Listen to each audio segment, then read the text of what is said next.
USA and Saudi Arabia Australia ಮೂರು ದೇಶಗಳಿಗೆ ಕರ್ನಾಟಕದ ನಂದಿನಿ ತುಪ್ಪವನ್ನು ರಫ್ತು ಮಾಡ್ತಾ ಇದ್ದೀವಿ.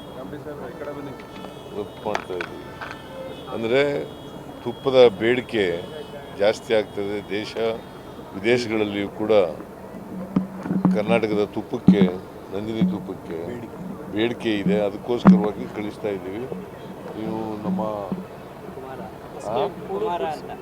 ಕುಮಾರ ನಮ್ಮ ಜಿಲ್ಲೆಯವರು ಅಲ್ಲಿ ವಿದೇಶದಲ್ಲಿ ಇದ್ದಾರೆ. ಯಾವ ದೇಶದಲ್ಲಿ? ಅಮೇರಿಕಾದಲ್ಲಿದ್ದಾರೆ.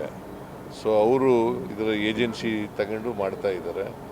ಅದರಿಂದ ಅವ್ರಿಗೂ ಶುಭವಾಗಲಿ, ಮತ್ತು ನಂದಿನಿ KMFಗೂ ಕೂಡ ಶುಭವಾಗಲಿ ಅಂತೇಳಿ ಹಾರೈಸ್ತೇನೆ. ಹೈಕಮಾಂಡ್ ಎಚ್ಚರಿಕೆ ನಡುವೆ ಶಾಸಕರ ಮತ್ತೊಂದು ತಂಡ ಡೆಲ್ಲಿಗೆ ಹೋಗಿದೆ ಸರ್. ಬಾಲಕೃಷ್ಣ, ಇಕ್ಬಾಲ್ ಹುಸೇನು, ನಯನ ಓಲಿ ಈಗ MLAಗಳು ಅವ್ರ ಸ್ವಾತಂತ್ರ್ಯ ಇರ್ತದೆ.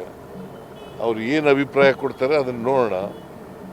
ಜನ ultimately high command has to take a decision. High command ಏನು ಹೇಳ್ತದೆ ಹಂಗೆ ಕೇಳಲಿಕ್ಕೆ ನಾವು set of MLAs also are appealing the High Command that you should put this matter to a rest. Whatever they want to say, let them say to the High Command. Ultimately, to put a full stop to this confusion, the High Command has to take a decision. Sir, ಸಚಿವ ಸಂಪುಟ ಪುನರಚನೆಗೆ green signal ಸಿಕ್ಕಿದೆ ಅನ್ನುವಂಥ ಮಾಹಿತಿ ಇರುವಂಥದ್ದು ಯಾವಾಗ sir cabinet reach ಆಗ್ಬೋದು? High command ಅವ್ರು ಕೊಟ್ಟಾಗಪ್ಪ. Last time Rahul Gandhi ಅವರು ಭೇಟಿಯಾಗಿದ್ರಿ. Sir, any plans of meeting Rahul Gandhi, sir?